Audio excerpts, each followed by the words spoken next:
Hello everyone and welcome. Dr. Robinson here. So today we're going to discuss the 4 abdominal quadrants and the 9 abdominopelvic regions. So why are these important?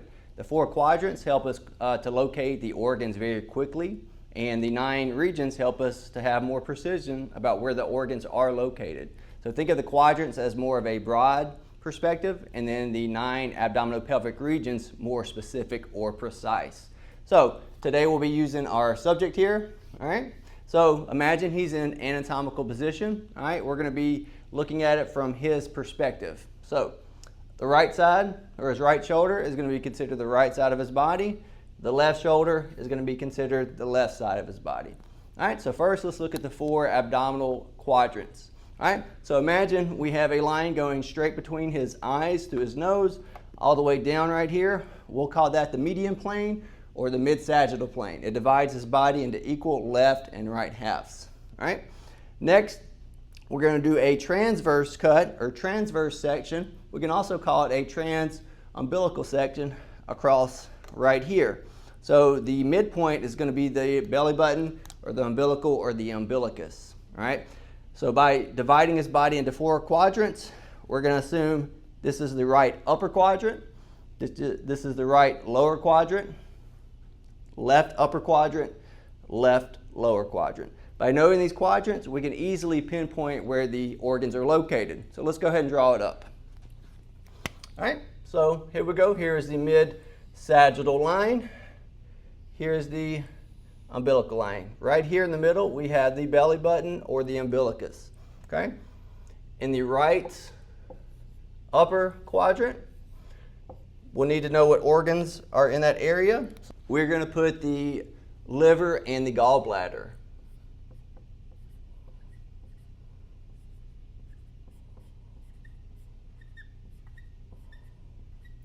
I'm not going to include all the organs. Some of these organs are more retroperitoneal, so they're further back in the abdominal cavity, so they're deeper. All right. Next, let's look at the right lower quadrant. In this area, it's going to be down here. We're going to find the cecum. The cecum is the first part of the large intestines. We'll talk about that later in another video. Also, we'll find the appendix. All right, it's also called the variform appendix. Variform meaning worm-like, so it's about the size of your pinky. It's worm-like. All right. Looking at the left side of the patient, we'll consider this area the left upper quadrant. So left upper quadrant. So what organs do you think you'll find here? All right, we're going to put the stomach, the spleen, and then the body of the pancreas.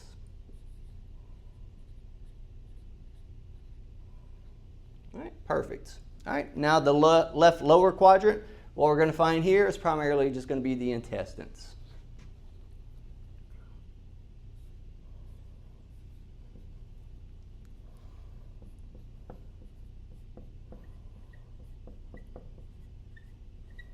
That's a very easy way to describe the abdominal quadrants in the body. So let's do a recap. So right upper quadrant, we'll find primarily the liver and the gallbladder. The other organs are slightly more retroperitoneal, so they're slightly deeper inside the body. The right lower quadrant, we'll find the appendix and the cecum. This is a good place to palpate, especially if you're a nurse or medical student in that area. We call it McBurney's point. We'll talk about that in a future video, but that's an easy way to see if a patient may have appendicitis.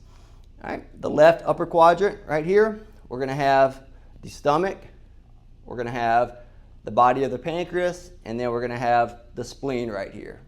All right, left lower quadrant is going to be we can call it the sigmoid colon, so the last part of the colon, and we also have the intestines as well. All right, so that's the 4 quadrants of the body. All right, now let's look at the 9 abdominopelvic regions of the body. So what this does, it further pinpoints more precisely where the organs are inside the cavity of the body, inside the abdominopelvic cavity. All right, so the way that we divide the body now is going to be 2 lines in the mid clavicular region. So going straight down the clavicle, all the way down through the body. We can call that the parasagittal plane because it's unequal left and right sides. So we have a line going straight down the mid-clavicular plane on either side. So the right side of the patient and the left side of the patient. We also have another line coming across right here, so we can call that the transverse plane, but the specific plane is called the subcostal plane. Sub meaning below, costal meaning ribs or cartilage of the ribs, right here. All right, next plane is going to go slightly more inferior right here. We'll call that the intertubercular plane, straight here. So our midpoint is going to be the umbilicus or the umbilical region. All right, so let's draw it up. So here's a mid-clavicular plane on either side. Here's our transverse planes. So the very middle region right here, we're going to call that the umbilical region.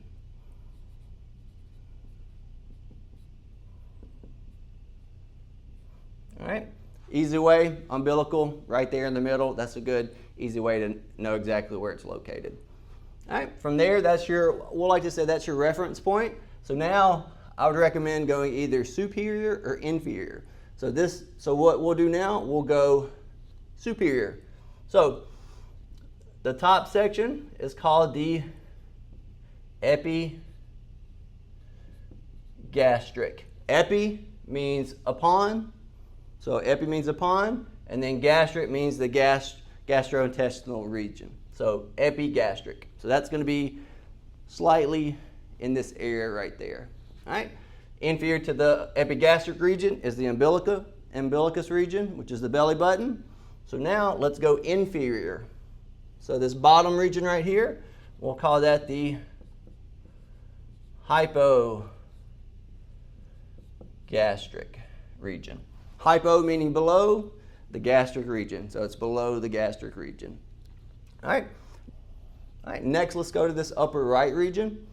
Okay, we're going to call that the hypochondriac. Hypochondriac.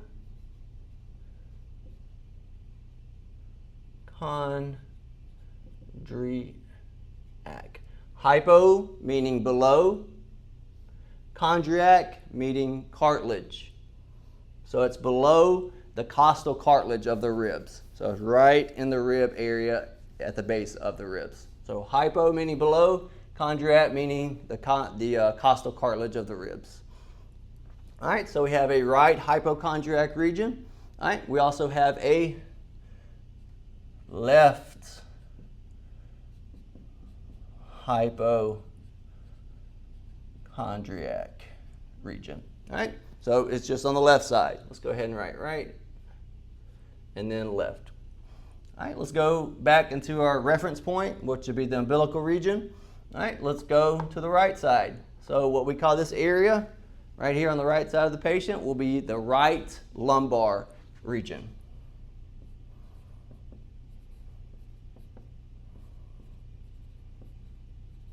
When you think of lumbar, think about the lower back. Another word that we can call this region would be the right flank, like a flank steak. All right, whatever's on the right has to be on the left. So the left will be the left lumbar region or the left flank. All right. Now let's go back to the reference point. Now let's go to the right and down. So this bottom area, what we're going to consider it right here in the pelvic or inguinal area, is going to be the right inguinal region.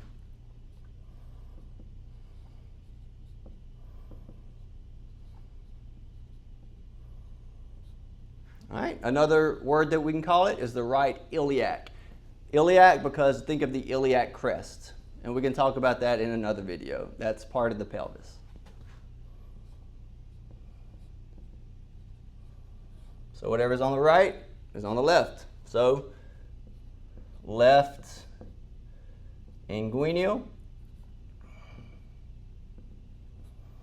or left iliac region. Okay. So knowing these different quadrants and regions definitely helps you pinpoint specific organs in the body, especially as it relates to pain or anything else that the patient may be experiencing. So this was the 4 abdominal quadrants and the 9 abdominopelvic regions. Thanks.